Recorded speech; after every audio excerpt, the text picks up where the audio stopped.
Shalom, puji Tuhan kita dapat bertemu kembali. Semoga semua dalam keadaan baik, sehat, dan sejahtera.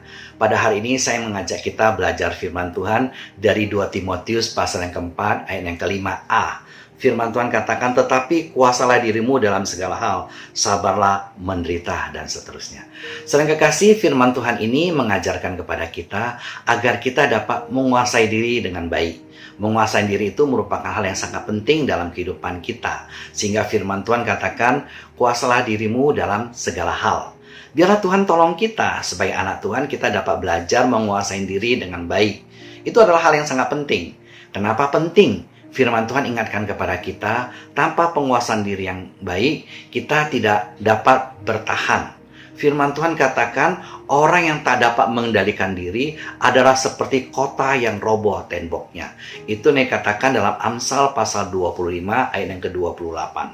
Biarlah Tuhan tolong kita agar kita dapat menguasai diri dengan baik. Tahukah saudara, kepada zaman dahulu kota itu dikitari dengan tembok yang tinggi supaya tidak gampang diserang musuh atau orang jahat tidak gampang masuk untuk menyerang kota itu. Karena pada saat itu keamanan memang sangat kurang tidak baik. Ya, tetapi kalau orang yang tidak menguasai diri dengan baik dikatakan seperti kota yang temboknya sudah roboh, gampang musuh masuk menyerang, gampang orang jahat untuk masuk mengganggu. Oleh karena itu, penguasaan diri merupakan hal yang sangat penting dalam kehidupan kita. Dan tahukah saudara bahwa penguasaan diri itu adalah bagian daripada buah Roh Kudus? Bukankah di firman Tuhan katakan buah Roh Kudus adalah kasih, sukacita, damai sejahtera, kesabaran, kemurahan, kebaikan, kesetiaan, kelemah lembutan, dan penguasaan diri. Jadi penguasaan diri ini adalah bagian daripada buah Roh Kudus. Sebagai orang percaya, biarlah Tuhan tolong kita agar kita dapat menampakkan buah Roh Kudus ini.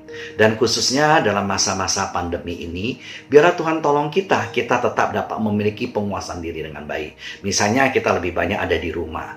Tanpa penguasaan diri yang baik, mungkin akan membuat hubungan keluarga menjadi tidak baik. Baik karena kata-kata kita, perbuatan kita yang kita tidak kontrol, akhirnya menyakiti keluarga kita. Atau mungkin ketika ada anggota keluarga kita yang mengeluarkan kata-kata atau perbuatan atau sikap laku yang tidak berkenan, tanpa penguasaan diri kita akan memberikan respon yang berlebih. Sehingga keadaan menjadi tidak baik, tidak harmoni lagi.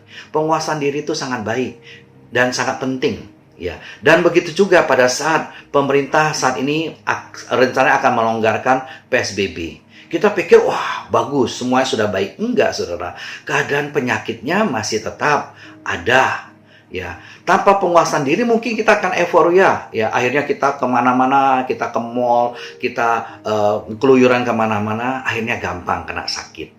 Meskipun sudah ada PSBB, Tuhan tolong kita dapat menguasai diri dengan baik. Nggak perlu keluar, nggak usah keluar. Kalau kita harus keluar, ya kita harus menjaga protokol kesehatan dengan baik. Ya, bagaimana kita jaga jarak, kita pakai masker, kita sering cuci tangan dan sebagainya. Ya kalau pulang kita juga dapat memakai disinfektan dan seterusnya. Saya kasih ini adalah hal yang sangat penting.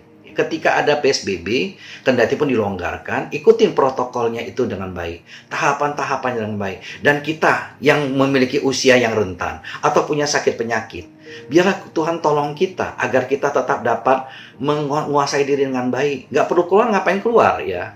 Lebih baik, lebih banyak di rumah.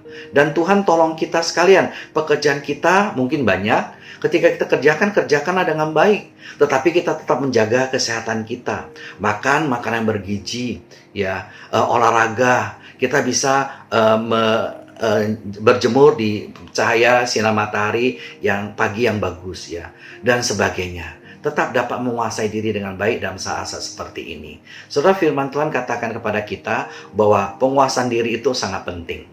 Karena dalam firman Tuhan katakan kepada iman kita harus tambah kebajikan, dan kepada kebajikan pengetahuan, kepada pengetahuan penguasaan diri, dan kepada penguasaan diri ketekunan, kepada ketekunan kesalehan, kepada kesalehan kasih akan saudara-saudara, dan kepada kasih akan saudara kasih akan orang lain. Jadi penguasaan diri itu penting. Ada iman, kebajikan, pengetahuan masih belum lengkap tanpa adanya penguasaan diri. Dan setelah itu juga harus tambah ketekunan, kesalehan, dan kasih akan saudara-saudara serta kasih akan orang lain. Biarlah Tuhan berkati Bapak Ibu semua. Amin.